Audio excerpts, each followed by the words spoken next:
വളരെ വർഷങ്ങൾക്ക് ശേഷമാണ് SB കോളേജിൽ മടങ്ങി വരുന്നത്. ഒരു പ്രഭാഷകനായിട്ടാണ് ഇത്തവണ വന്നിരിക്കുന്നത്. ഇവിടെ സൂചിപ്പിച്ചതുപോലെ രാമേന്ദ്ര പൈ സാറിൻ്റെ ശിഷ്യനാകാൻ ഭാഗ്യം കിട്ടിയവരിൽ ഒരാളാണ് ഞാനും. തിരുവനന്തപുരത്തെ കോളേജിലെ വിദ്യാർത്ഥി രാഷ്ട്രീയമൊക്കെ ആയിട്ട് നടക്കുന്ന ആളിനെ അച്ചടക്കമുള്ള ഒരു കോളേജിലേക്ക് കൊണ്ടാക്കാനായിട്ട് എൻ്റെ അച്ഛൻ തീരുമാനിക്കുകയും പൈസാറിനെ എന്നെ ഏൽപ്പിക്കുകയുമാണ് ചെയ്തത്. ഞാൻ എല്ലാവരെയും വെട്ടിച്ച് ഒരു വർഷം കഴിഞ്ഞ് തിരിച്ച് തിരുവനന്തപുരത്തേക്ക് തന്നെ മടങ്ങിയെങ്കിലും ഒരു മാതൃകാ കോളേജ് എങ്ങനെയാണെന്നുള്ളതിനെക്കുറിച്ചുള്ള സങ്കല്പം എന്നിൽ ഉറപ്പിക്കുന്നതിൽ വളരെ നിർണായകമായ പങ്കാണ് SB കോളേജ് ഉണ്ടാക്കിയത്. ആ കടപ്പാടോടുകൂടിയാണ് ഞാൻ ഇവിടെ നിൽക്കുന്നത്. ഉലഹന്നാൻ മാപ്പിള സാറിനെയും പൈ സാറിനെയും അതുപോലെ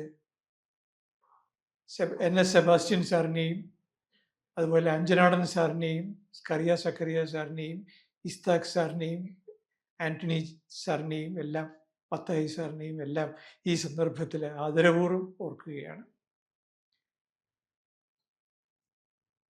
പൈസാറിൻ്റെ ആദ്യത്തെ ക്ലാസ് കഴിഞ്ഞപ്പോൾ എനിക്ക് തോന്നിയത്, ഞാൻ ഈ കൈലാസ പർവ്വതത്തിൻ്റെ കൈലാസം എന്ന് പറയുന്ന കൊടുമുടിയുണ്ടല്ലോ, ഹിമാലയത്തിൽ ഒരുപാട് കൊടുമുടികളുണ്ട്. അതിൽ ഏറ്റവും ഉയരം കൂടിയ കൊടുമുടി എവറസ്റ്റാണ്. അത് ഉലഹന്നാൻ മാപ്പിള സാറിൻ്റെ ക്ലാസ് കഴിഞ്ഞപ്പോൾ എനിക്ക് തോന്നി, ഞാൻ എവറസ്റ്റ് കണ്ടു, അതിൻ്റെ അടുത്തൊക്കെയാണ് നിൽക്കുന്നതെന്ന് തോന്നി. മാപ്പിള സാർ ആദ്യത്തെ ക്ലാസ്സിൽ പഠിപ്പിച്ചിരുന്നത് ശാകുന്തളമായിരുന്നു, വള്ളത്തോളിൻ്റെ പരിഭാഷ.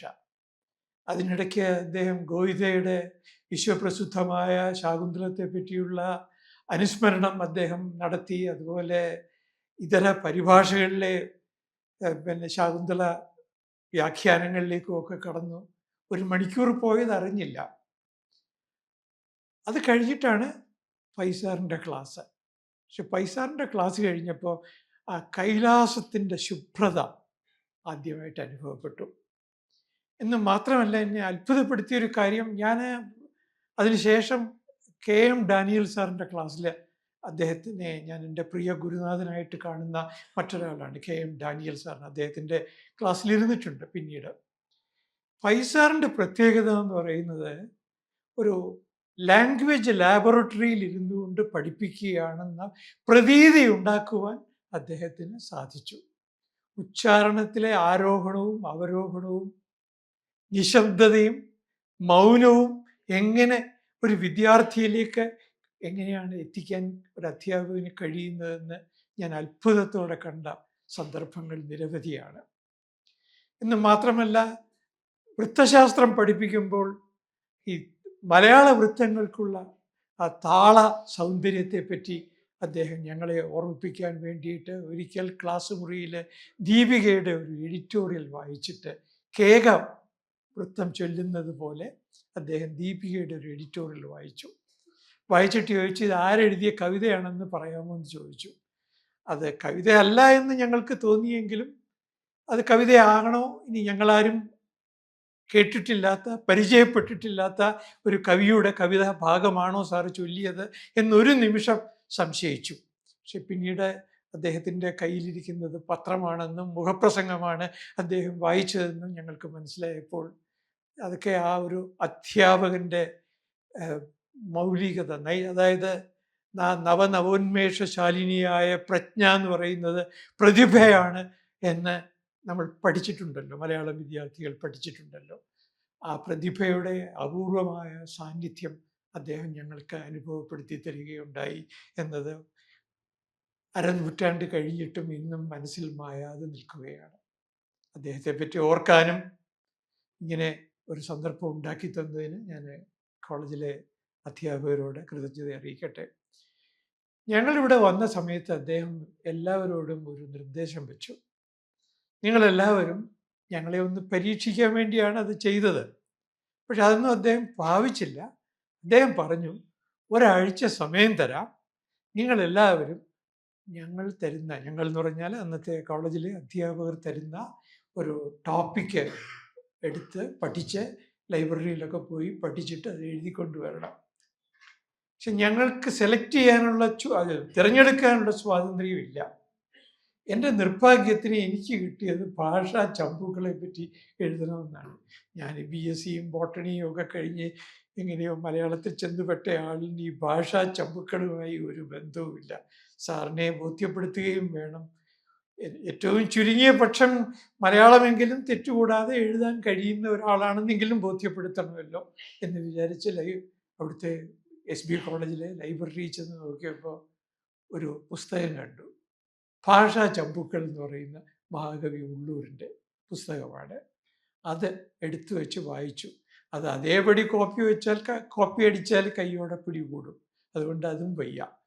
അതുകൊണ്ട് അത് വായിച്ച് കുറേയൊക്കെ മനോധർമ്മം പ്രയോഗിക്കാം എന്നും വിചാരിച്ച് എഴുതി ഒരാഴ്ച കഴിഞ്ഞ് കൊണ്ടു കൊടുത്തപ്പോൾ അദ്ദേഹം അത് അവിടെ വെച്ച് തന്നെ ഒന്ന് മറിച്ച് നോക്കിക്കഴിഞ്ഞ് അദ്ദേഹം ഒന്ന് ചിരിച്ചു. സമാധാനമായി, ചിരിച്ചല്ലോ എന്ന് വിചാരിച്ചു. പക്ഷെ ആ ചിരി മൂന്നാം പിറയുടെ ചിരി എന്ന് പറയുന്ന പോലെ ഒരു ചെറിയ ചന്ദ്രക്കലയുടെ ഒരു അംശം കൊണ്ടുള്ള ഒരു നമ്മുടെ കറുത്തവാവ് കഴിഞ്ഞിട്ടൊരു മൂന്നാമത്തെ ദിവസം അതുപോലത്തെ ഒരു ചിരിയായിരുന്നു. അപ്പം അത് വേണമെങ്കിൽ വിമർശനമായിട്ടും വിചാരിക്കാം, അനുമോദനമായിട്ടും വിചാരിക്കാം, എങ്ങനെ വേണമെങ്കിലും വ്യാഖ്യാനിക്കാം. ഞാൻ പക്ഷേ അപ്പോൾ കണ്ടത് ഒരു ദക്ഷിണാമൂർത്തിയെയാണ്. ഈ ഇന്ത്യൻ മിത്തോളജിയിലെ അതിമനോഹരമായൊരു സങ്കല്പമാണ് വ്യാഖ്യാന ദക്ഷിണാമൂർത്തി. ശിവന്റെ ജ്ഞാനഭാവമാണ്. ഈ വ്യാഖ്യാന ദക്ഷിണാമൂർത്തി മൗനം കൊണ്ടാണ് സംവേദനം നടത്തുന്നത്. ശിഷ്യന്മാർ വലിയ പ്രഗത്ഭരായിട്ടുള്ള ആളുകളാണ്, പരശുരാമനെയൊക്കെ പോലെയുള്ള ശിഷ്യന്മാർ. അവരുടെ ശിഷ്യന്മാർ ചോദ്യങ്ങൾ ചോദിക്കുമ്പോൾ ദക്ഷിണാമൂർത്തി ഉത്തരം പറയില്ല. ദക്ഷിണാമൂർത്തി സ്തോത്രം എന്ന് പറഞ്ഞ തന്നെ ഒരു കൃതിയുണ്ട്. ആ ദക്ഷിണാമൂർത്തി ഉത്തരം പറയാതെ അവരെ കൊണ്ട് കൂടുതൽ ചോദ്യങ്ങൾ ചോദിപ്പിക്കുകയാണ് ചെയ്യുന്നത്. പഴയ കാലത്തെ ഗുരുക്കന്മാർ അങ്ങനെയായിരുന്നു. ആ പഴയ കാലത്തിലെ ഗംഭീരനായ ഒരു ഗുരുവിൻ്റെ സാന്നിധ്യമാണ് പൈസാറ് പിന്നെയും ഓർമ്മിപ്പിച്ചത്. ഒരു കാര്യം കൂടി പറയട്ടെ. അന്നത്തെ മലയാളം ഡിപ്പാർട്ട്മെൻറ്റിലെ മറ്റ് അധ്യാപകർ പൈസാറിനെ എത്രമാത്രം ബഹുമാനിച്ചിരുന്നു എന്ന് തന്നെ അത്ഭുതപ്പെടുത്തിയിരുന്നു. അവർ അദ്ദേഹത്തെ ഹെഡ് ഓഫ് ദി ഡിപ്പാർട്ട്മെൻ്റ് ആയിട്ട് മാത്രമല്ല കണ്ടിരുന്നത്, മറിച്ച് എന്ത് സംശയവും ചോദിക്കാവുന്ന ഒരു ഗുരുനാഥനായിട്ടാണ് അവരും പൈസാറിനെ കണ്ടിരുന്നത്. അതിൽ വിശേഷിച്ച് അഞ്ചനാട് സാറ് ഒക്കെ പൈസാറിനോട് കാണിക്കുന്ന ഒരു ബഹുമാനം എന്നെ അത്ഭുതപ്പെടുത്തുകയുണ്ടായി. പ്രായം കൊണ്ട് വലിയ വ്യത്യാസമൊന്നും ഇല്ലാത്തവർ രണ്ടുപേരാണെങ്കിൽ കൂടിയും അവർ പൈസാറിൻ്റെ പാണ്ഡിത്യത്തെ പൂർണ്ണമായി തന്നെ അംഗീകരിച്ചിരുന്നു.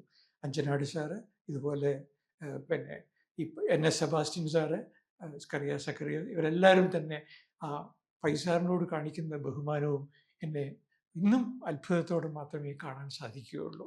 ഞാൻ അന്ന് പൈസാറെ ഞങ്ങൾക്ക് നിർദ്ദേശിച്ച ചെറിയ വിഷയത്തിനെ ഓർമ്മിപ്പിച്ചുകൊണ്ടാണ് ഇന്ന് ഇങ്ങനെ ഒരു വിഷയം തിരഞ്ഞെടുക്കുന്നതെന്ന് ആദ്യമേ തന്നെ പറയട്ടെ. സാഹിത്യ ചരിത്രങ്ങളുടെ ചരിത്രത്തെ പറ്റിയാണ് ഇന്ന് പറയാൻ പോകുന്നത്. മലയാളം MA വിദ്യാർത്ഥികൾ മാത്രമല്ല ഉള്ളത്, ഇംഗ്ലീഷ് MA വിദ്യാർത്ഥികളും ഉണ്ട് എന്ന് എന്നോട് ബഹുമാന്യനായ പ്രിൻസിപ്പൽ പറയുകയുണ്ടായി. എങ്കിലും ഈ ഒരു വിഷയത്തിനോട് ഞാൻ കഴിയുന്നത്ര നീതി പുലർത്താം. നിങ്ങൾക്ക് അത് അരോചകമാകാത്ത തരത്തിൽ പറയാനും ശ്രദ്ധിക്കാം. ആ സാഹിത്യ ചരിത്രവും രാജ്യചരിത്രവും രണ്ടും രണ്ടാണ്. ചരിത്രം എന്നുള്ള പേര് സംജ്ഞ അവസാന ഭാഗത്ത് ഉണ്ടെങ്കിലും, കാരണം രാജ്യചരിത്രം എഴുതുമ്പോൾ അതിനകത്ത് അതിനൊരു രീതിശാസ്ത്രമുണ്ട്. അതായത് ഒരു ചരിത്രകാരന് അയാളുടെ മനോധർമ്മം അനുസരിച്ച് എഴുതാൻ സാധിക്കുകയില്ല. അല്ലെങ്കിൽ ഇന്നവേറ്റീവ് ഹിസ്റ്ററി അല്ല ഒരു ചരിത്രകാരിൽ നിന്ന് വായനക്കാരൻ പ്രതീക്ഷിക്കുന്നത്. പിന്നെയോ മൗലികമായ രേഖകളുടെ അടിസ്ഥാനത്തിൽ അവയെ ഗവേഷണം ചെയ്തുകൊണ്ട് അവയെ വ്യാഖ്യാനിക്കുന്ന ഒരു ചരിത്രമാണ് ഒരു രാജ്യചരിത്രം വായിക്കുമ്പോൾ വായനക്കാര് അല്ലെങ്കിൽ വിദ്യാർത്ഥികൾ പ്രതീക്ഷിക്കുന്നത്. എന്നാൽ അതിനകത്ത് പ്രൈമറി സോഴ്സസ് ഉണ്ട്, സെക്കൻഡറി സോഴ്സസ് ഉണ്ട്. ഇപ്പോൾ പ്രൈമറി സോഴ്സസ് എന്ന് പറയുമ്പോൾ പുരാവസ്തു വിജ്ഞാനീയം, ആർക്കിയോളജി ഉണ്ട്. ന്യൂമിസ്മാറ്റിക്സ് എന്ന് പറയുന്ന നാണയ വിജ്ഞാനമുണ്ട്. എപ്പിഗ്രാഫി എന്ന് പറയുന്ന ലിഖിത വിജ്ഞാനീയമുണ്ട്. അതുപോലെ ഫോറിൻ അക്കൗണ്ട്സ്, വിദേശികളായ സഞ്ചാരികൾ ആ കാലഘട്ടത്തിൽ വരികയും അവർ കണ്ട നിരീക്ഷണങ്ങളും അവരുടെ പഠനത്തിൽ അവർ മനസ്സിലാക്കിയ കാര്യങ്ങളും അവർ കുറിപ്പുകളായി എഴുതുമ്പോൾ അതിനെ നമുക്ക് വിലപ്പെട്ട രേഖകളായിട്ട് കാണാൻ സാധിക്കും. എന്നാൽ സാഹിത്യ ചരിത്രം എഴുതുമ്പോൾ ആദ്യമായും അവസാനമായും ഒരു സോഴ്സ് മാത്രമാണ് ആ ചരിത്രം എഴുതുന്നയാൾ ശ്രദ്ധിക്കേണ്ടത്. അത് കൃതികളാണ്.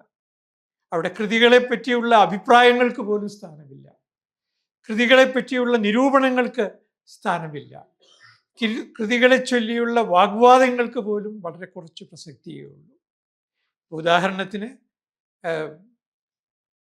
നളിനി പോലെ ഒരു കൃതി അല്ലെങ്കിൽ കുമാരനാശാൻ്റെ ഒരു കൃതി നമ്മൾ ഒരു സാഹിത്യ ചരിത്രകാരൻ എഴുതുമ്പോൾ ആ കാലഘട്ടത്തിൽ നടന്ന വിവാദത്തെ പറ്റിയൊന്നും അതിന് ഒരു പ്രാധാന്യവും ഇല്ലെന്നല്ല, അതിനല്ല പ്രാധാന്യം, മറിച്ച് പാഠത്തിനാണ്, ആ പാഠത്തെ ആധാരമാക്കിയുള്ള പഠനത്തിനുമാണ്. അതാണ് പ്രധാനമായ വ്യത്യാസം. എനിക്ക് ഒന്നാമതായി സാഹിത്യ വിദ്യാർത്ഥികളോട് ഓർമ്മിപ്പിക്കാനുള്ളത് രാജ്യചരിത്രവും സാഹിത്യ ചരിത്രവും രണ്ടാണ് എന്നതാണ്. എന്നാൽ ചില കാര്യങ്ങളിൽ രാജ്യചരിത്രത്തിനും സാഹിത്യ ചരിത്രത്തിനും തമ്മിൽ ചില ബന്ധങ്ങളും ഉണ്ട്. ഉദാഹരണത്തിന് സാഹിത്യ ചരിത്രം എഴുതുന്ന ഒരു ചരിത്രകാരൻ അച്ചടിയിലുള്ള കൃതികളെ മാത്രം ആധാരമാക്കി എഴുതിയാൽ പോരാ.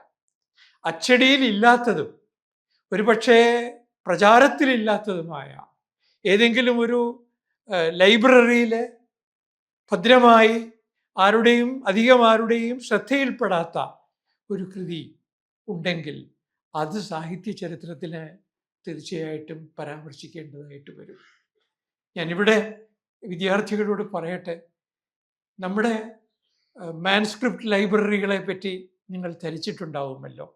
ഏറ്റവും പ്രസിദ്ധമായ ഒരു മാൻസ്ക്രിപ്റ്റ് ലൈബ്രറിയാണ് കേരള സർവകലാശാലയുടെ ആഭിമുഖ്യത്തിൽ പ്രവർത്തിക്കുന്ന പൗരസ്ത്യ ഓറിയന്റൽ മാൻസ്ക്രിപ്റ്റ് ലൈബ്രറി തിരുവനന്തപുരത്തേത്.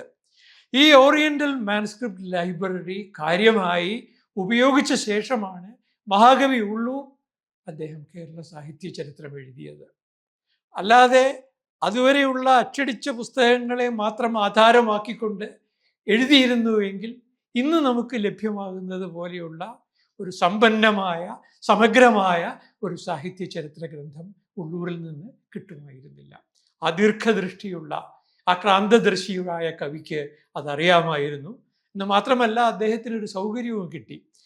മഹാകവി ഉള്ളൂർ നമുക്കൊക്കെ അറിയാവുന്നത് പോലെ ചങ്ങനാശ്ശേരിയുമായിട്ട് ബന്ധമുള്ള, എന്നാൽ അദ്ദേഹം ഉള്ളൂർ എന്ന് പറയുന്ന തിരുവനന്തപുരത്തിൻ്റെ ഭാഗത്ത്, ഇന്ന് നഗരത്തിൻ്റെ ഭാഗമായിട്ടുള്ള ഉള്ളൂരിൽ ജനിച്ചു വളർന്ന പരമേശ്വരയ്യർ ഇന്നത്തെ കാലത്ത് ചീഫ് സെക്രട്ടറിയുടെ പദവിയിൽ വരെ എത്തി ദിവാനാകാൻ ഭാഗ്യം അനുവദിക്കാത്ത ആള്, കവി ഒക്കെ ആയിട്ടുള്ള ഉള്ളൂരിന് കുറേ കാലം ഈ മാൻസ്ക്രിപ്റ്റ് ലൈബ്രറിയുടെ അധ്യക്ഷനായിരുന്നു, ഓണററി ചെയർപേഴ്സണായിരുന്നു.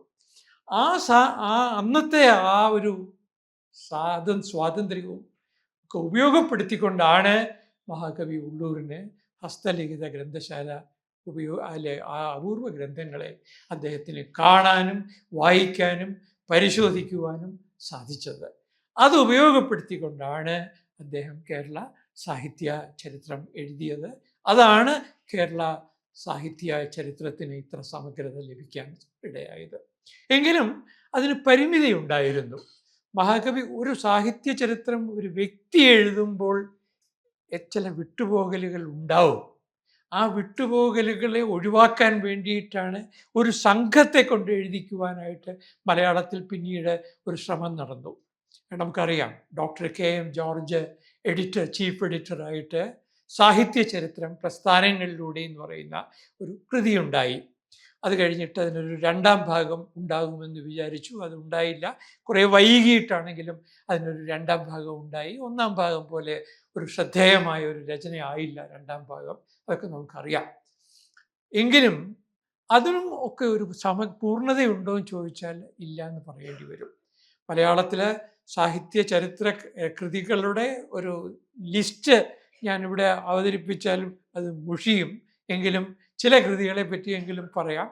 അതിനകത്ത് എനിക്ക് വളരെ അത്ഭുതം തോന്നിയ ഒരു സാഹിത്യ ചരിത്രമുണ്ട്.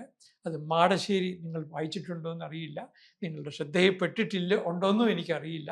കാരണം അങ്ങനെ സാഹിത്യ വിദ്യാർത്ഥികൾ പൊതുവെ വായിക്കാത്തൊരു സാഹിത്യ ചരിത്ര കൃതിയാണ് മാടശ്ശേരി മാധവ വാര്യർ എന്നാണ് ആ ഓഥറിൻ്റെ പേര്. അദ്ദേഹം കുഞ്ചന് ശേഷം എന്ന് പറഞ്ഞ ഒരു വിചിത്രമായ ഒരു സാഹിത്യ ചരിത്രം എഴുതുകയുണ്ടായി. അതിനകത്ത് ഒരുപാട് ഫോർമുലകളൊക്കെ ഉണ്ട്. സ്ത്രീ പ്ലസ് പ്രേമം പ്ലസ് പൂവ് സമം വീണ പൂവ് എന്നൊക്കെ പറയുന്ന ചില ഇക്വേഷൻസും സൂത്രവാക്യങ്ങളൊക്കെ കാണാം. അതൊക്കെ ഒരു എക്സെൻട്രിക് ജീനിയസിൻ്റെ ആവിഷ്കാര സ്വാതന്ത്ര്യം ആണ് എന്ന് വിചാരിച്ച് നമുക്ക് വേണമെങ്കിൽ അത് പൊറുക്കാം. പക്ഷേ ഒരു ഗൗരവത്തെ ചോർത്തിക്കളയുന്നുണ്ട്. ഇങ്ങനെയൊക്കെ ആണെങ്കിലും അസാധാരണമായ ഒരു സാഹിത്യ ചരിത്ര കൃതിയാണ്. അദ്ദേഹം പിന്നീട് കുഞ്ചൻ വരെ എന്ന് പറഞ്ഞൊരു പുസ്തകവും കുഞ്ചൻ നമ്പ്യാർ എന്ന് പറഞ്ഞൊരു പുസ്തകവും എഴുതി. അങ്ങനെ അതൊരു ട്രിലജിയാണ്, സാഹിത്യ ചരിത്ര ട്രിലജി. അതാണ് മാടശ്ശേരി മാധവ വാര്യരുടെ വളരെ പ്രത്യേകതയുള്ള ഒരു സാഹിത്യ ചരിത്രത്തെ പറ്റി. ഞാൻ പക്ഷേ വിശദമായി സംസാരിക്കാൻ ഇന്ന് പോകുന്നത് മറ്റു രണ്ട് കൃതികളെ കുറിച്ചാണ്. എനിക്ക് ഏറ്റവും ബഹുമാനം തോന്നിയിട്ടുള്ള രണ്ട് കൃതികൾ. ഒന്ന് പ്രൊഫസർ എൻ കൃഷ്ണപിള്ളയുടെ കൈരളിയുടെ കഥ. ഒരു വ്യത്യസ്തമായ, എല്ലാ അർത്ഥത്തിലും വ്യത്യസ്തമായ ഒരു സാഹിത്യ ചരിത്ര കൃതിയാണ്, മൗലികതയുള്ള കൃതിയാണ് കൈരളിയുടെ കഥ. മറ്റൊരു പുസ്തകം കൃഷ്ണ ചൈതന്യ എന്ന കലാനിരൂപകൻ.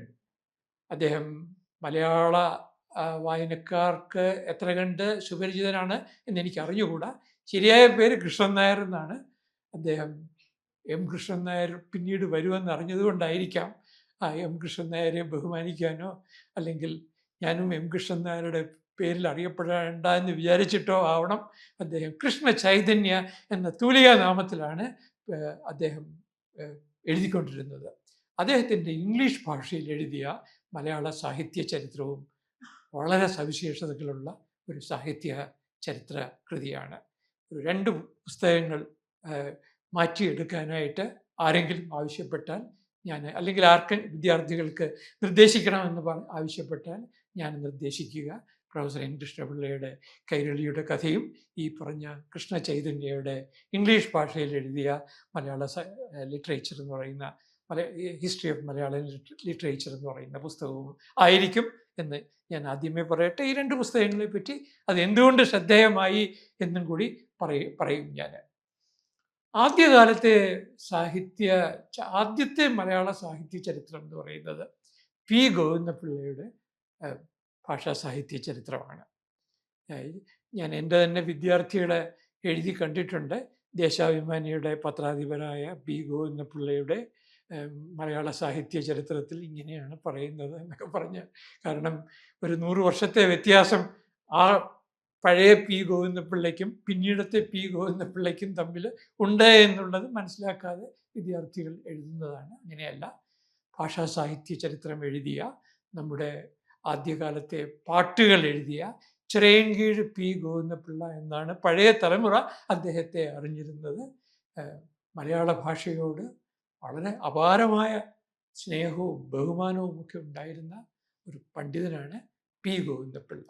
ആ ഗോവിന്ദപിള്ളയുടെ ഭാഷാ ചരിത്രമാണ് ആദ്യത്തെ ഭാഷാ ചരിത്രം എന്ന് പറയുന്നത്, സാഹിത്യ ചരിത്രം എന്ന് പറയുന്നത്, ഭാഷാ സാഹിത്യ ചരിത്രം. അത് കഴിഞ്ഞ് പിന്നെ നമുക്ക് ഉണ്ടാകുന്ന ഒരു പ്രധാനപ്പെട്ട കൃതി എന്ന് പറയുന്നത് ആർ നാരായണ പണിക്കരുടെ ഭാഷാ സാഹിത്യ ചരിത്രമാണ്. ആ ഭാഷാ സാഹിത്യ ചരിത്രത്തെ പറ്റി പലതവണ പിൽക്കാലത്ത് എം കൃഷ്ണൻ നായർ സാർ എഴുതിയിട്ടുണ്ട്. അതുകൊണ്ട് ചിലരൊക്കെ ഓർക്കുന്നുണ്ടാവും. എം കൃഷ്ണൻ നായർ സാറിൻ്റെ ഗുരുവാണ് ആർ നാരായണ പണിക്കർ. പക്ഷേ ആരെയും വെറുതെ വിടാൻ ഇഷ്ടമല്ലാത്ത കൃഷ്ണൻ നായർ സാറ് തൻ്റെ ഗുരുനാഥനെയും വെറുതെ വിട്ടില്ല. ആ കൂട്ടത്തിൽ അദ്ദേഹം പറഞ്ഞു, അത് ശരിയാണോ തെറ്റാണോ എന്ന് എനിക്ക് അറിഞ്ഞുകൂടാ, ഈ ഭാഷാ സാഹിത്യ ചരിത്രത്തിൽ, അതായത് ആർ നാരായണ പണിക്കരുടെ ഭാഷാ സാഹിത്യ ചരിത്രത്തിലാണ് ആദ്യമായി തുഞ്ചത്തെഴുത്തച്ഛൻ്റെയും ചെറുശ്ശേരിയുടെയും കുഞ്ചൻ നമ്പ്യാരുടെയും ഒരു രേഖാചിത്രങ്ങൾ ഉള്ളത്. 3 പേരെ കണ്ടാൽ ഒരുപോലെ ഇരിക്കും. അതിൽ ഒരാൾ ഭസ്മം തൊട്ടിട്ടുണ്ട്, ഒരാൾ ചന്ദന പൊട്ട് തൊട്ടിട്ടുണ്ട്. ഇങ്ങനെയുള്ള ചെറിയ ചെറിയ വ്യത്യാസമേ ഉള്ളൂ. ഇതെല്ലാം ആർ നാരായണ പണിക്കർ സാറിൻ്റെ ഒരു മുത്തച്ഛനായിരുന്നു. എന്നാണ് എം കൃഷ്ണൻ നായർ സാർ അവകാശപ്പെടുന്നത്. ശരിയാവട്ടെ തെറ്റാവട്ടെ അങ്ങനെയൊക്കെ പറയുമെങ്കിലും ഒരു കാര്യം ഉറപ്പിക്കാം, ഈ ആർ നാരായണ പണിക്കരുടെ ഭാഷാ സാഹിത്യ ചരിത്രത്തിനാണ് ആദ്യമായിട്ട് കേന്ദ്ര സാഹിത്യ അക്കാദമിയുടെ മലയാള സാഹിത്യ കൃതിക്കുള്ള പുരസ്കാരം, മലയാള ഗവേഷണ കൃതികൾക്കുള്ള മലയാള കൃതിക്കുള്ള ആദ്യത്തെ പുരസ്കാരം ലഭിക്കുന്നത്.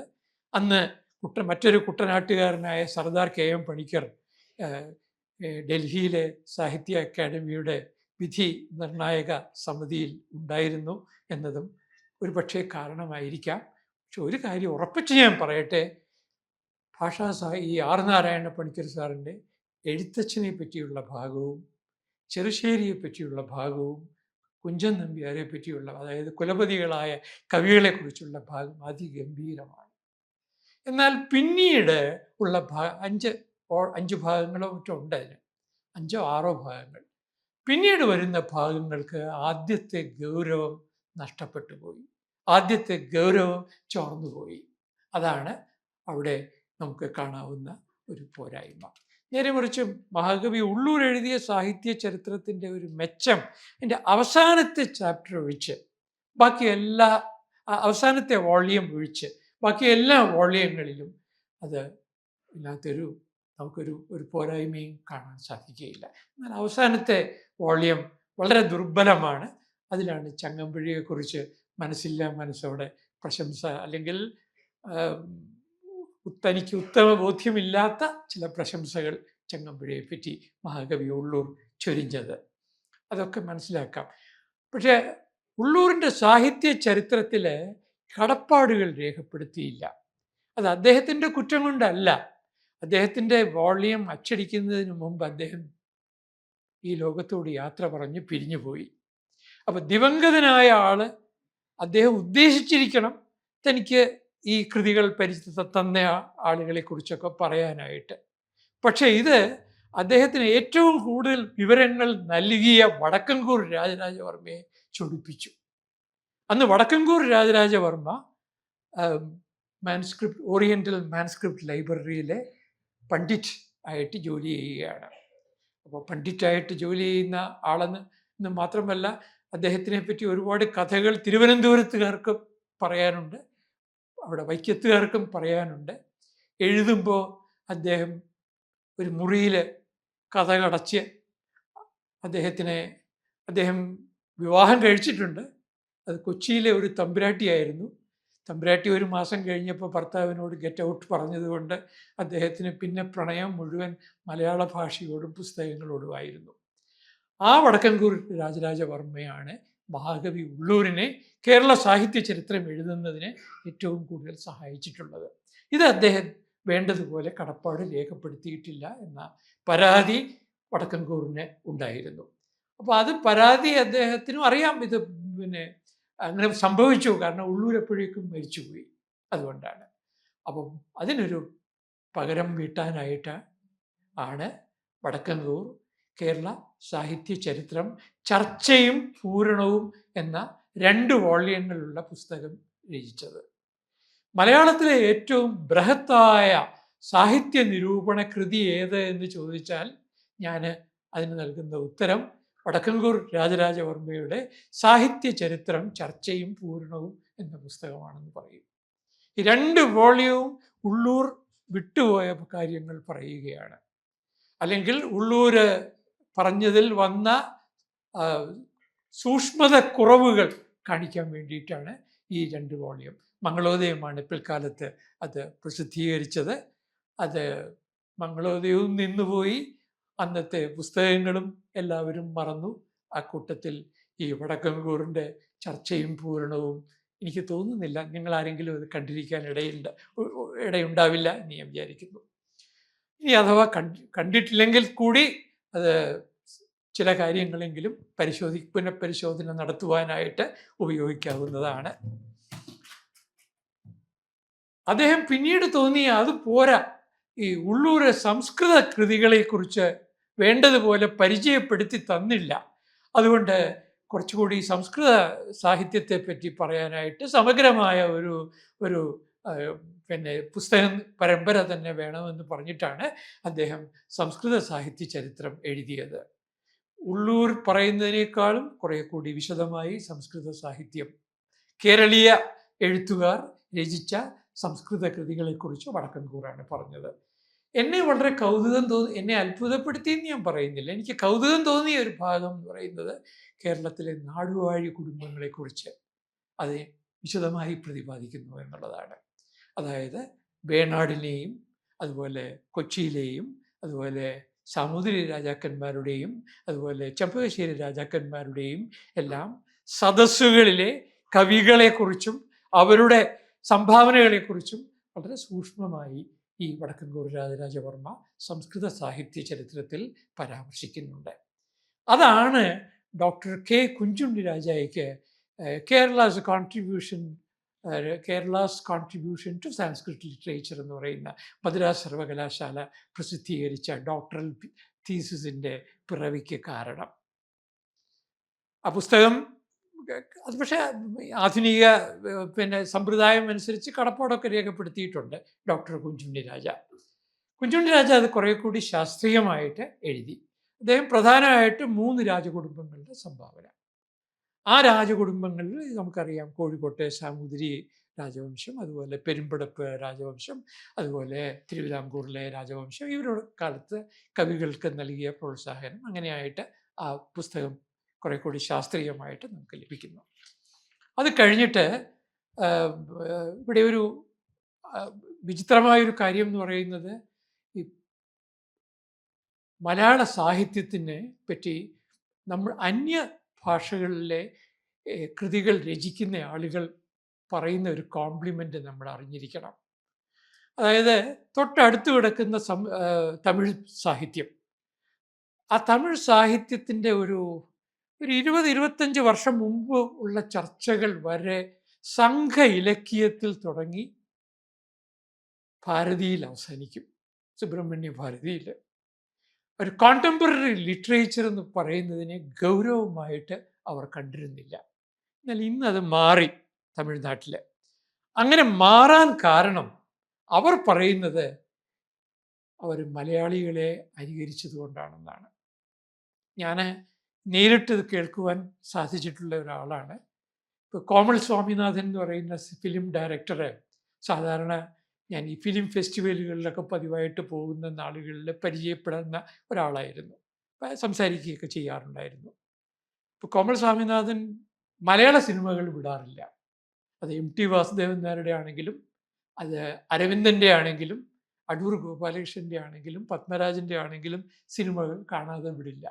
പിന്നെ അദ്ദേഹം പറഞ്ഞൊരു കാരണം എന്താന്ന് പറഞ്ഞു കഴിഞ്ഞാൽ, ഞങ്ങളുടെ സിനിമകളിൽ നിന്ന് ഞങ്ങൾക്ക് ഒരു തോട്ട് പ്രൊവോക്കിങ് 2 തരത്തിലുള്ള സിനിമകളാണല്ലോ ഉള്ളത്. ഒന്ന് ശുദ്ധ മലയാളത്തിൽ പറഞ്ഞാൽ ആപാദ മധുരം, ഗജകേസരി യോഗം പോലെയുള്ള സിനിമകൾ. മറ്റൊന്ന് ആലോചനാമൃതം, പഥർ പഞ്ചാലി പോലെയുള്ള, അബു സെൻസാർ പോലെയുള്ള, അല്ലെങ്കിൽ ബംഗാളി സിനിമകളിൽ നമ്മൾ കാണുന്നത് അതാണ്. ജീവിതത്തിൻ്റെ സങ്കീർണമായ ബന്ധങ്ങളെ ഇഴകൾ കീറി പരിശോധിക്കുകയും അതിലെ കാണാത്ത തലങ്ങളെക്കുറിച്ച് നമ്മളെ ഓർമ്മിപ്പിക്കുകയും ചെയ്യുന്ന ആലോചനാമൃതമായിട്ടുള്ള സിനിമ. അത് മലയാള സിനിമയ്ക്ക് ഈ 2 സാധ്യതകളും കൈകാര്യം ചെയ്യാൻ അറിയാം. ആപാദം ചെയ്യാനും എൻ്റർടൈനർ എന്നുള്ള വാല്യൂവിൽ മനസ്സിലാക്കിയിട്ട് സിനിമകൾ ഇവിടെ ഉണ്ടാകുന്നത് പോലെ തന്നെ മറ്റേ തരത്തിലുള്ള സിനിമകളും ഉണ്ടാകുന്നുണ്ട്. അപ്പോൾ അത് കാണാനും ഞങ്ങളെ തന്നെ കൂടുതൽ ചിന്തിപ്പിക്കാനും സഹായിക്കുന്നു എന്നതുകൊണ്ടാണ് എന്ന് പറഞ്ഞത് ഞാൻ ഈ സന്ദർഭത്തിൽ ഓർക്കുകയാണ്. പക്ഷെ ഒരു കാര്യം നമ്മൾ ഓർക്കണം, ഈ ഇന്നലകളെക്കുറിച്ചും അറിഞ്ഞിരിക്കണം. നമ്മൾ ഈ സാഹിത്യ ചരിത്രം തന്നെ എന്തിനാണ് വായിക്കുന്നത്? ഒരു ഉത്തരം വളരെ പ്രസിദ്ധമാണ്, പരീക്ഷയ്ക്ക് ഉത്തരം എഴുതാൻ. ഒരിക്കലും അതായിരിക്കരുതല്ലോ നമ്മൾ പറയേണ്ടത്. ആണെങ്കിൽ ഇനി പോലും മറിച്ച് സാഹിത്യ ചരിത്രം എന്ന് പറയുന്നത് നമ്മുടെ ഭാഷ കടന്നുപോയ നമ്മുടെ ഇന്നലകളിലെ ആചാര്യന്മാർ, എഴുത്തുകാർ, ക്രാന്തദർശികൾ, പ്രതിഭാശാലികൾ പറഞ്ഞു വെച്ച കാര്യങ്ങൾ എന്തായിരുന്നു എന്ന് അറിയാൻ വേണ്ടിയിട്ടാണ്, അല്ലേ? പുതിയ എഴുത്തുകാർക്കും അതുകൊണ്ട് തന്നെ സാഹിത്യ ചരിത്രം വായിക്കേണ്ടത് അനിവാര്യമായ ഒന്നാണ്. അപ്പോൾ പൂർവ്വ ചരിത്രം അറിയാനായിട്ട് സാഹിത്യ ചരിത്രം വായിക്കുകയും കഴിയുമെങ്കിൽ നമ്മളൊക്കെ വായിച്ചേ തീരൂ എന്ന് തോന്നുന്ന ഏതെങ്കിലും ഒരു കൃതികളിലേക്ക് മടങ്ങുകയും ചെയ്യാം. അങ്ങനെ മടങ്ങുന്നതിന് നമ്മുടെ ഗവേഷകന്മാർ കാണിക്കുന്ന ഒരു ഉദാസീനത വളരെ ദുഃഖകരമാണെന്നും ഞാൻ ഈ സന്ദർഭത്തിൽ പറയുകയാണ്. അടുത്ത കാലത്ത് അന്തരിച്ചു പോയ ഒരു ജാപ്പാനീസ് ഇൻഡോളജിസ്റ്റിനെ കുറിച്ച് പറയട്ടെ. അദ്ദേഹത്തിൻ്റെ പേര് മസാത്തോ എന്നാണ്. കേട്ടിട്ടുണ്ടോ? നെറ്റിൽ നോക്കിയാൽ നിങ്ങൾക്ക് കാണാൻ സാധിക്കും. മസാത്തോ ടോക്കിയോ സർവകലാശാലയിലെ ജാപ്പാനീസ് പ്രൊഫസറായിരുന്നു. അനേക തവണ കേരളത്തിൽ വന്നിട്ടുണ്ട്. പക്ഷെ ഒരു വിചിത്ര മനുഷ്യൻ. പബ്ലിക്കിൻ്റെ മുമ്പിൽ പ്രത്യക്ഷപ്പെടത്തില്ല. ഒരു പൈസാറിനെയൊക്കെ പോലെ അന്തർമുഖനാണെന്ന് വേണമെങ്കിൽ പറയാം. ഒരു ചെറു ചിരിയൊക്കെ ഉണ്ട്, അത്രയേ ഉള്ളൂ. നേരെ മറിച്ച് വേറെ ചില ആളുകൾ അങ്ങനെയല്ല. അപ്പോൾ ഈ മസാത്തോ എന്ന് പറഞ്ഞ ആള് കേരളത്തിലെ മാൻസ്ക്രിപ്റ്റ് ലൈബ്രറികളിലെല്ലാം പോയിട്ട് ഈ കൊളോഫോണുകൾ പരിശോധിക്കാൻ തുടങ്ങി. ഹസ്തലിഖിത ഗ്രന്ഥങ്ങളിലെ അവസാന ഭാഗത്ത് ഇത് ആരാണ് കൈകൊണ്ട് എഴുതിയത് എന്ന് പറയും. അല്ലെങ്കിൽ കൃതികളിൽ ചിലപ്പോൾ ഏത് വർഷമാണ് ഇത് എഴുതിയത് അതും കാണും. ചിലപ്പോൾ പകർത്തി എഴുതിയ വർഷം, വീണ്ടും പകർത്തി എഴുതിയ വർഷം കാണും. ഇതെല്ലാം മാത്രം അയാൾ ശേഖരിച്ചിട്ട് അയാൾ ചില പ്രൗഢമായ പഠനങ്ങൾ തയ്യാറാക്കി പ്രസിദ്ധീകരിച്ചിട്ടുണ്ട്. അതിൽ അദ്ദേഹം ചില കണ്ടെത്തലുകൾ നടത്തി. അദ്ദേഹം പറയുന്നത് ഈ കാഞ്ചീപുരം എന്ന് പറയുന്ന പഴയ കാലത്തെ വളരെ പ്രസിദ്ധമായിട്ടുള്ള ഒരു പല്ലവ രാജധാനിയാണ്. അതുപോലെ തന്നെ ഒരു കാലത്ത് പണ്ഡിതന്മാരൊക്കെ താമസിച്ചിരുന്ന സ്ഥലമാണ്. ആചാര്യ ദണ്ഡി, സംസ്കൃത പണ്ഡിതനും കവിയും പോയറ്റിക്സ് കാവ്യശാസ്ത്രജ്ഞനുമായിട്ടുള്ള ആചാര്യ ദണ്ഡി 2 മലയാള ബ്രാഹ്മണരെ പറ്റി പറയുന്നുണ്ട്. അദ്ദേഹത്തിന് പരിചയമുള്ള 2 മലയാള ബ്രാഹ്മണർ. ഒരാളുടെ പേര് മാതൃദത്തൻ എന്നാണ്, ഇനി ഒരാളുടെ പേര് ഭവത്രാതൻ എന്നാണ്. ഈ മാതൃദത്തനും ഭവത്രാതനും ആരുടെ ദണ്ഡിയുടെ സ്നേഹിതന്മാരായിരുന്നു. അപ്പൊ ഈ ഭവത്രാതനെയും മാതൃദത്തിനെയും, അപ്പൊ കാലം നോക്കണം, ആ കാലം തൊട്ട് 8-ാം നൂറ്റാണ്ടിന്റെ അവസാനം തൊട്ട് ഇവിടെ ഒരു പാണ്ഡിത്യത്തിന്റെ പാരമ്പര്യം കേരളത്തിന് അവകാശപ്പെടാൻ സാധിക്കും എന്ന് മാത്രമല്ല, കേരളീയര് കാഞ്ചീപുരത്ത് പോയത് പഠിക്കാനല്ല, പഠിപ്പിക്കാനാണ് പോയത്. അപ്പോൾ പഠിപ്പിക്കാനായി പോയ ഈ 2 അധ്യാപകരെ പറ്റി, ഇവരുടെ തുടർച്ച എങ്ങനെയായിരിക്കും എന്നാണ് ഈ മസാത്തോ അന്വേഷിക്കുന്നത്. മസാത്തോ അന്വേഷിച്ചിട്ട് അത്ഭുതകരമായ ചില കണ്ടെത്തലുകൾ നടത്തിയിട്ടുണ്ട്. ആ കണ്ടെത്തലുകളിൽ അദ്ദേഹം പറയുന്നത് അപ്പൻ്റെ മകൾ എന്ന് പറയുന്ന പുസ്തകം എഴുതിയ മുത്തിരിങ്ങോട്ട് ഭവത്രാതൻ നമ്പൂതിരിപ്പാട് ഇതിലെ ഈ ദണ്ഡിയുടെ കാലത്ത് ജീവിച്ചിരുന്ന ഭവത്രാതൻ്റെ പിൻതലമുറക്കാരനാണെന്നാണ്. അതുപോലെ തന്നെ അദ്ദേഹം EMSന്റെ ഒരു ക്രോണോളജി തയ്യാറാക്കിയിട്ടുണ്ട്. EMSന്റെ ക്രോണോളജി ശങ്കരൻ നമ്പൂതിരിപ്പാടിൻ്റെ ക്രോണോളജി. ശങ്കരൻ നമ്പൂതിരിപ്പാട് കണ്ടിട്ടുണ്ടാവാനിടയില്ല. ഇനി കണ്ടാൽ തന്നെ താല്പര്യം ഉണ്ടെങ്കിൽ തന്നെ താല്പര്യം ഉണ്ട് എന്ന് അദ്ദേഹം സമ്മതിക്കുകയില്ല. അതൊക്കെയാണ് അദ്ദേഹത്തിൻ്റെ താർക്കികൻ്റെ പ്രത്യേകത. അതവിടെ നിൽക്കട്ടെ. അപ്പോൾ ചുരുക്കം പറഞ്ഞാൽ, ഒരു സാഹിത്യ ചരിത്രം എന്ന് പറയുന്നത് നമ്മൾ വിചാരിക്കുന്നത് പോലെ ഏതാനും വർഷത്തെ പഠനങ്ങൾക്ക് ശേഷം എളുപ്പത്തിൽ തയ്യാറാക്കാൻ കഴിയുന്ന ഒന്നല്ല. അതിന് സമഗ്രത വേണമെന്നും മാത്രമല്ല, അതിനെ നമുക്ക് എക്സ്റ്റെൻഡ് ചെയ്യുകയാണെങ്കിൽ എങ്ങോട്ടേക്ക് വേണമെങ്കിലും കൊണ്ടുപോകാനും സാധിക്കും. അതായത് ക്രിയേറ്റിവിറ്റിയുടെ ഒരു നൈരന്തര്യം തീർച്ചയായിട്ടും ഒരു സാഹിത്യ ചരിത്രകാരൻ അന്വേഷിക്കേണ്ട വിഷയം തന്നെയാണ്. ഇന്ത്യൻ ഭാഷകളിൽ ആദ്യമായി ആധുനികത പ്രത്യക്ഷപ്പെടുന്നത് മലയാള ഭാഷയിലാണെന്നുള്ളത് പലർക്കും അറിയാത്തൊരു കാര്യമാണ്. കാക്കനാടനെ പോലെ ഒരു എഴുത്തുകാരൻ 1963 കാലപ്പഴക്കം എന്ന് പറയുന്ന ചെറുകഥ എഴുതുമ്പോൾ, അല്ലെങ്കിൽ 1963 എന്ന് പറഞ്ഞ NN കക്കാട് ഒരു കവിത എഴുതുമ്പോൾ ഒരു ദിശാമാറ്റം ഉണ്ടാവുകയാണ്. അപ്പോൾ ആ ദിശാമാറ്റത്തിൻ്റെ അതുപോലെ തന്നെ പോസ്റ്റ് മോഡേണിസത്തിലെ കാര്യത്തിലും മലയാളികളെ അവരുടെ ഒരു പ്രത്യേകതയായിട്ടും ദോഷമായിട്ടും വേണമെങ്കിൽ പറയാം. ഒന്നാമത് ഉപജീവനത്തിനാണെങ്കിലും ലോകമെമ്പാടും പോയി കഴിഞ്ഞാലും അവിടെ ഒക്കെ ചെന്ന് കഴിഞ്ഞാൽ, പണ്ട് RGK എന്ന് പറയുന്ന ഇലസ്ട്രേറ്റഡ് വീക്കിലി ഓഫ് ഇന്ത്യയിലെ പത്രാധിപ സമിതി അംഗവും മലയാളിയുമായ, മുഴുവൻ പേര് ഗോപാലകൃഷ്ണ അയ്യർ എന്നാണ്, RGK പറഞ്ഞു, ഒരു വിചിത്രരായ മനുഷ്യരാണ് മലയാളികൾ. അവർ ഒരിടത്ത് ഒറ്റപ്പെട്ടു പോയാൽ അയാൾ കവിയായിരിക്കും, അന്തർമുഖനുമായിരിക്കും. ഇനി 2 മലയാളികൾ ഉണ്ടെങ്കിൽ ഒരു മലയാളി അസോസിയേഷൻ ഉറപ്പാണ്.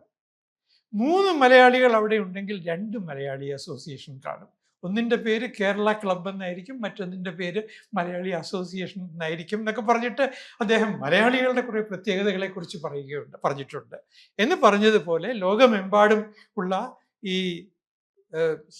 സാഹിത്യത്തിലെ ദിശാമാറ്റത്തെ വളരെ വേഗം മനസ്സിലാക്കുന്നതിന്, അതിനെ ആനുകാലികങ്ങൾ കൂടി പ്രചരിപ്പിക്കുന്നതിന് നമ്മുടെ പത്രാധിപന്മാർക്ക് സാധിച്ചിട്ടുണ്ട്. NV കൃഷ്ണവാര്യർ എന്ന് പറയുന്ന ഒരു കവിയെയാണ് നമ്മൾ വാസ്തവത്തിൽ മലയാളത്തിലെ ആധുനികതയുടെ അല്ലെങ്കിൽ ചുവട് മാറ്റത്തിൻ്റെ ഒരു കാരണക്കാരനായിട്ട് കാണേണ്ടത്. തീർച്ചയായിട്ടും ആ പാതയിൽ തന്നെയായിരുന്നു വാസുദേവൻ നായരും സഞ്ചരിച്ചിരുന്നത് എന്നതും ഈ സന്ദർഭത്തിൽ ഓർക്കാം. ഇപ്പം ചുരുക്കം പറഞ്ഞാൽ, അങ്ങനെയുള്ള താരതമ്യ സാഹിത്യ പഠനം എന്ന് പറയുന്നതും ഒരു സാഹിത്യ ചരിത്രകാരന് ഒഴിവാക്കാനാവുന്ന ഒന്നല്ല.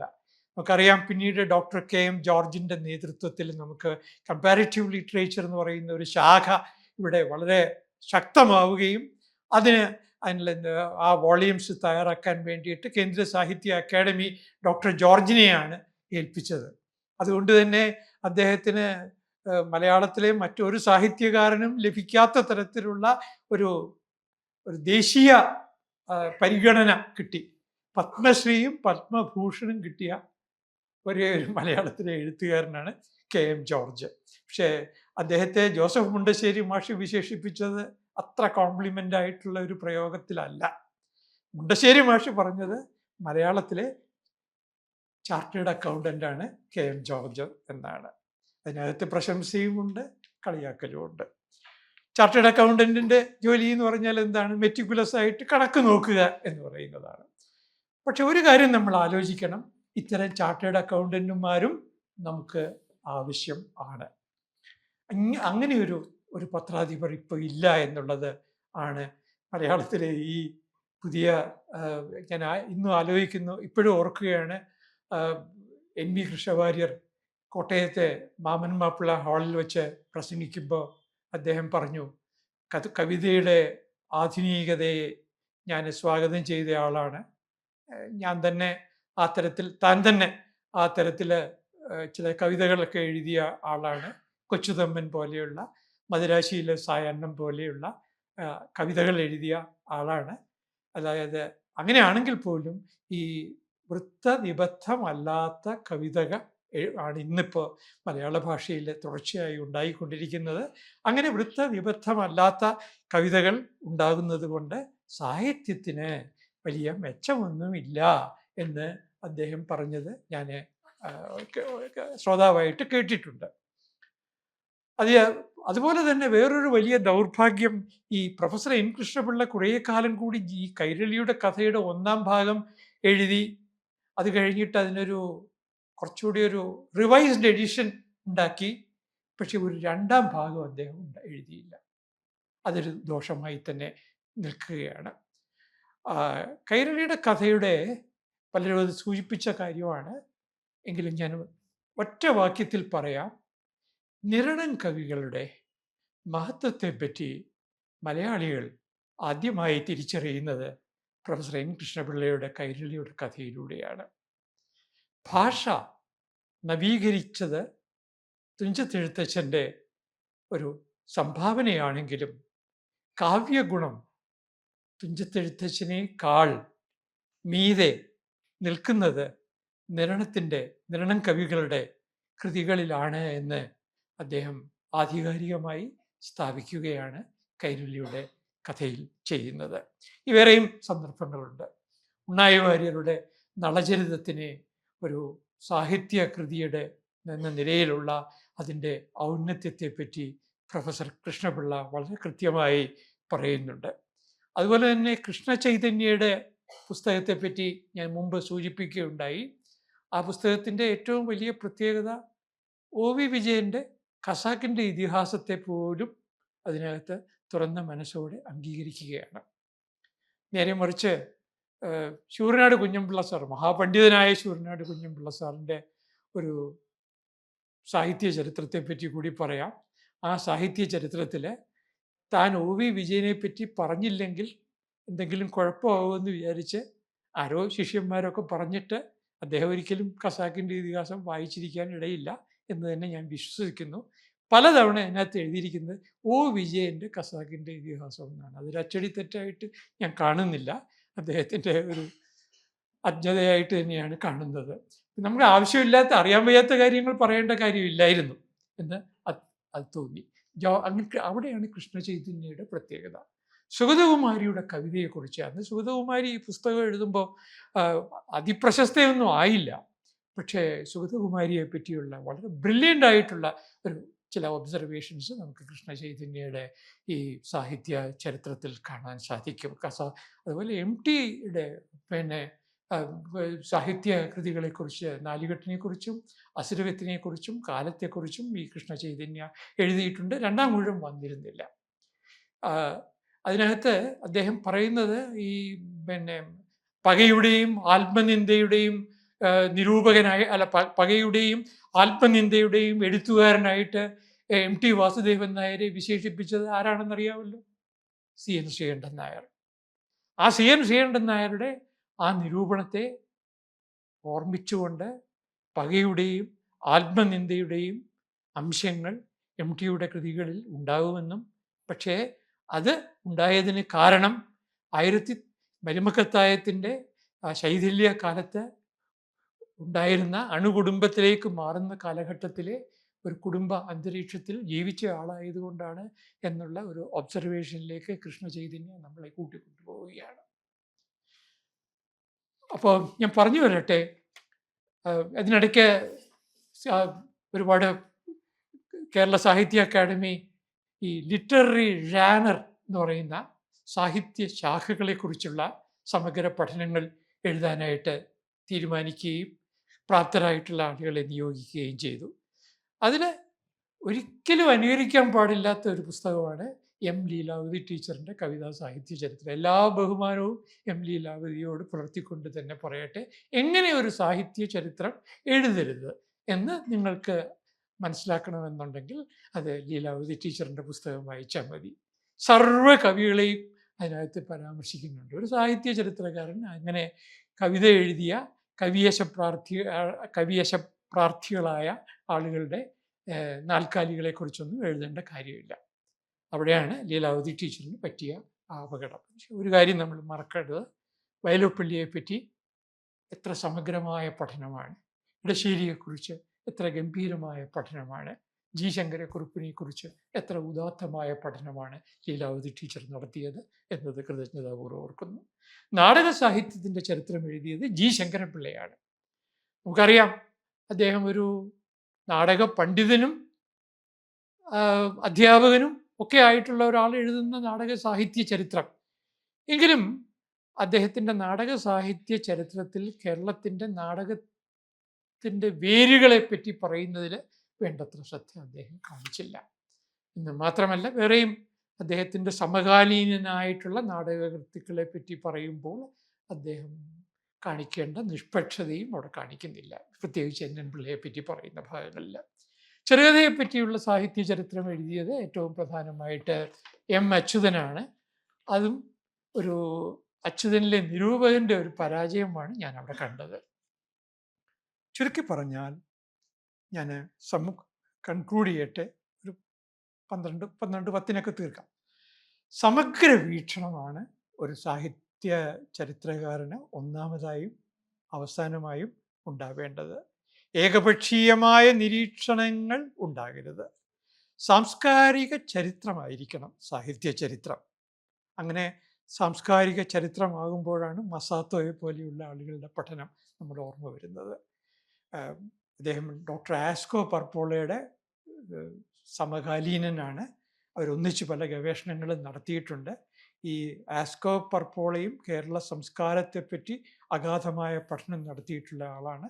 ഞാൻ സാന്ദർഭികമായതുകൊണ്ട് പറയട്ടെ, കേരളത്തിലെ ഒരു കൗതുക ഗ്രാമം, വിദേശികളുടെ എല്ലാം ശ്രദ്ധയിൽപ്പെട്ടിട്ടുള്ള ഒരു കൗതുക ഗ്രാമത്തെപ്പറ്റി പറയാനുള്ള സന്ദർഭം ഇതാണ്. അത് പാഞ്ഞാളാണ്. നിങ്ങളിൽ എത്ര പേർ പാഞ്ഞാളിനെ പറ്റി കേട്ടിട്ടുണ്ടെന്ന് എനിക്ക് അറിഞ്ഞുകൂടാ.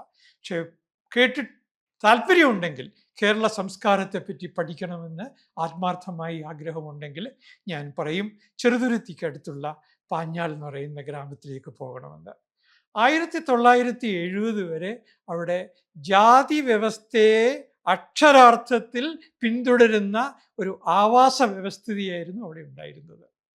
അതായത് വിശാലമായ വയൽ, ആ വയലിൻ്റെ ഒരു കരയിൽ ബ്രാഹ്മണർ, അതിൻ്റെ മറുകരയിൽ വേറെ വിഭാഗക്കാർ, ബ്രാഹ്മണേതരർ, വേറൊരു കോണിൽ വേറെ ആളുകൾ.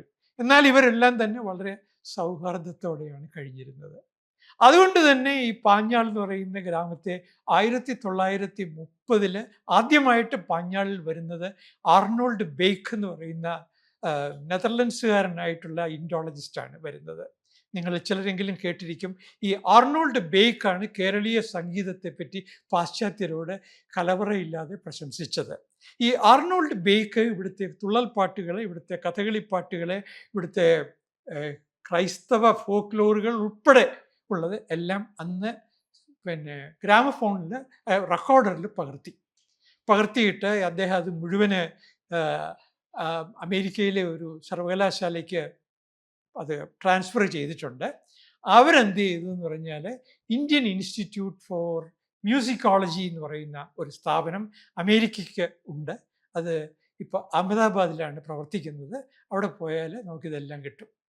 ഇത് മാത്രമല്ല, ഒരു നാസിർ അലി ജറാസ്ബോയി എന്ന് പറയുന്ന ഒരു ഇന്ത്യൻ വംശജനായ അമേരിക്കക്കാരനും അദ്ദേഹത്തിൻ്റെ പത്നിയായ എയ്മി ജറാസ്ബോയിയും കൂടി പിന്നീട് ഈ ആർണോൾഡ് ബേക്ക് റെക്കോർഡ് ചെയ്ത പാട്ടുകൾ റീ റെക്കോർഡ് ചെയ്യുകയെന്ന് വെച്ചാൽ 50 വർഷത്തിന് ശേഷം ഓട്ടംതുള്ളലിന് വന്നിരിക്കുന്ന മാറ്റം, 50 വർഷത്തിന് ശേഷം വന്നിരിക്കുന്ന കഥകളി പദത്തിന് വന്നിരിക്കുന്ന മാറ്റം, ഇതെല്ലാം റെക്കോർഡ് ചെയ്തിട്ട് അതും അവിടെ കൊടുത്തിട്ടുണ്ട്. ഞാൻ പറഞ്ഞു വരുന്നത്, കേരളീയരല്ലാത്തവർ കേരള സംസ്കാരത്തെ പറ്റിയൊക്കെ ആഴത്തിലുള്ള പഠനങ്ങൾ നടത്തിയിട്ടുണ്ട്. നമ്മളത് വേണ്ടതുപോലെ മനസ്സിലാക്കിയിട്ടില്ല, മനസ്സിലാക്കണം എന്ന് ഓർമ്മിപ്പിക്കാൻ വേണ്ടിയിട്ട് പറഞ്ഞതാണ്. അപ്പം ഈ പറയുന്ന പാഞ്ഞാൾ എന്ന് പറയുന്ന സ്ഥലത്ത് ആദ്യം വന്നത് ഞാൻ നേരത്തെ പറഞ്ഞ ആർണോൾഡ് ബേക്കാണ്. ബേക്ക് പോയിട്ട് കേരളത്തെ പറ്റി പഠിക്കാൻ പറ്റിയ ഒരു സ്ഥലം ഇതാണെന്ന് പറഞ്ഞു കഴിഞ്ഞപ്പോഴത്തേക്കും മെലിൻഡ മൂർ എന്ന് പറയുന്ന ഗവേഷക, അവർ ഈ നായർ കൂട്ടുകുടുംബ വ്യവസ്ഥയെക്കുറിച്ചൊക്കെ പഠിച്ചവരാണ്. പഠിക്കാനായിട്ട് വന്നപ്പോൾ അവർ തിരഞ്ഞെടുത്ത ഗ്രാമം എന്ന് പറയുന്നത് പാഞ്ഞാളായിരുന്നു. അത് കഴിഞ്ഞിട്ട് പിന്നീട് ഒരുപാട് ഗവേഷകന്മാർ, ഈ പറയുന്ന ആസ്കോ പർപ്പോളയുടെ ഭാര്യയായിട്ടുള്ള മറിയാത്ത പർപ്പോള, അതുപോലെ ജോൺ മെൻചർ എന്ന് പറഞ്ഞ ആൾ, അതുപോലെ here life is little better എന്ന് പറയുന്ന പുസ്തകം എഴുതിയ ഓഥറിൻ്റെ പേര് ഞാൻ മറന്നു, അദ്ദേഹം എല്ലാം പഠിക്കാനായിട്ട് തിരഞ്ഞെടുത്തത് പാഞ്ഞാളിനെയാണ്. അവരുടെ ഒരു പുസ്തകത്തിലും പക്ഷെ പാഞ്ഞാൾ എന്ന് പറയില്ല.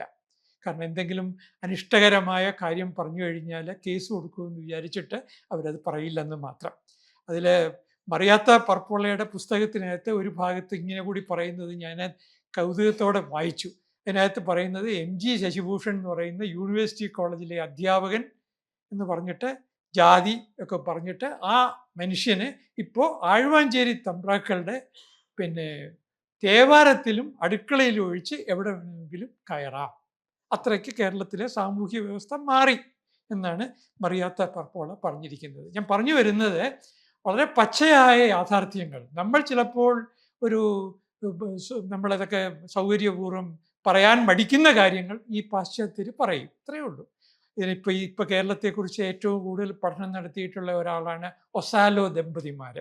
അത് ആന്ത്രപ്പോളജിസ്റ്റുകളാണ്. ഏറ്റവും ഒടുവിൽ ഇപ്പോഴത്തെ ഗവൺമെൻറ് ഈ ഒസാലയോ തിരുവനന്തപുരത്ത് വന്നിട്ട് വിമാനത്താവളത്തിൽ നിന്ന് വെളിയിലോട്ട് ഇറങ്ങാൻ സമ്മതിച്ചില്ല. അടുത്ത ഫ്ലൈറ്റിൽ മടക്കി അയക്കുകയാണ് ചെയ്തത്.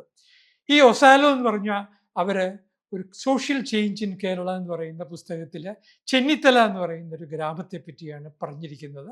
ആ ചെന്നിത്തല എന്ന് പറയുന്ന ഗ്രാമത്തിലെ പരസ്പരം ഈ വിഭിന്ന ജാതിക്കാരെ തമ്മിലുള്ള സംഘർഷങ്ങളും ആരോഗ്യകരമായ മത്സരങ്ങളും അതിൻ്റെ ഇടയിൽ കൂടി മുന്നേറുന്ന ഈഴവ സമുദായത്തെ പറ്റിയുമാണ് അതിനകത്ത് പറയുന്നത്. സോഷ്യൽ ചേഞ്ച് ഇൻ കേരള എന്ന് പറയുന്നതിനകത്ത് അപ്പം നമുക്ക് അറിയാമെങ്കിലും നമുക്ക് പറയാൻ മടിക്കുന്ന കാര്യങ്ങൾ അവർ കൂടി പച്ചയായി പറയുന്നതേ ഉള്ളൂ. ഞാൻ ചുരുക്കം പറഞ്ഞാൽ, ഞാൻ ഇതൊക്കെ പറഞ്ഞതിൻ്റെ ലക്ഷ്യം ഇതാണ്. പുതിയ കാലഘട്ടത്തിൽ നാം ഒരു സാഹിത്യ ചരിത്രം എഴുതുകയാണെങ്കിൽ അതൊരു ലിറ്ററേച്ചർ ഹിസ്റ്ററി മാത്രമായിരിക്കരുത്. പിന്നെയോ അതൊരു സോഷ്യോളജി പഠനവും, അതൊരു സോഷ്യൽ ആന്ത്രപ്പോളജി പഠനവും, അത് ഒരു ചരിത്രത്തിൻ്റെ പഠനവും ആയിരിക്കണം. അങ്ങനെ ഒരു ഗ്രന്ഥം നമുക്ക് ഉണ്ടാകേണ്ടതായിട്ടിരിക്കുന്നു. തീർച്ചയായിട്ടും സെയിൻറ്റ് ബെർഗ്മൻസ് കോളേജ് പോലെയുള്ള സ്വയം പര്യാപ്തമായ കോളേജിൽ പ്രഗത്ഭരായ വെച്ചാലും അവിടെ ഒന്നുമില്ല ജർമ്മനിയിലുമൊക്കെ പോയി വന്ന് മലയാളം നമ്മുടെ പൂർവ്വസൂരികൾ ചെയ്ത പഠനമൊക്കെ നേരിട്ട് കണ്ടിട്ടുള്ള ആ അധ്യാപകരുടെ ഒരു സാന്നിധ്യം കൊണ്ട് അനുഗ്രഹീതമായ സെയിൻറ്റ് ബെർഗ്മൻസ് കോളേജിലെ വിദ്യാർത്ഥികൾക്ക് ഇങ്ങനെയുള്ള ധീരമായ മുന്നേറ്റങ്ങൾ നടത്തുവാൻ സാധിക്കട്ടെ എന്ന് ആശംസിക്കുന്നു. അതിന് പൈസാറിനെ കുറിച്ചുള്ള സ്മരണകൾ തീർച്ചയായിട്ടും സഹായകരമായിരിക്കും. കേരള ഡൈജസ്റ്റ് എന്ന് പറയുന്ന മാസിക കേരളത്തിലെ ഈ പറയുന്ന പോലെ ഒരു നമ്മളെ ആപാദമധുരം മാത്രം പോരാ, സാഹിത്യത്തിന് ആലോചനാമൃതവും ആയിരിക്കണം സാഹിത്യം എന്ന് നമ്മളെ ഓർമ്മിപ്പിച്ച കൃതിയാണ്, ഒരു പ്രസിദ്ധീകരണമാണ് കേരള ഡൈജസ്റ്റ്. ആ കേരള ഡൈജസ്റ്റ് എന്ന് പറഞ്ഞാൽ ചങ്ങനാശ്ശേരി SB കോളേജിൻ്റെ മറ്റൊരു പേരായിട്ടാണ് അന്നത്തെ മലയാളികൾ കണ്ടിരുന്നത്. അത് അന്വേഷണം എന്ന് പറയുന്ന മാസികയ്ക്ക് പോലും മാതൃകയായിരുന്നു എന്ന കാര്യം ഞാനൊരു ഓർമ്മിപ്പിക്കട്ടെ. അപ്പോൾ നമ്മുടെ സാഹിത്യ പഠനങ്ങൾ, സാഹിത്യ ചരിത്ര രചനകൾ ഇനിയും നമുക്ക് വേണം. പക്ഷേ പഴയ കാലഘട്ടത്തിലെ പോലെ അലസമായി ഒരു ആംചെയർ പണ്ഡിറ്റ് ചെയ്യേണ്ട കാര്യമല്ല, മറിച്ച് പുതുവിജ്ഞാന ശാഖകളെ ഉൾക്കൊണ്ടുകൊണ്ട് രചിക്കേണ്ട, എന്നാൽ മൗലികതയെ മാറ്റി നിർത്താതെ രചിക്കേണ്ട ഒരു കൃതി ആയിരിക്കണം. നമസ്കാരം.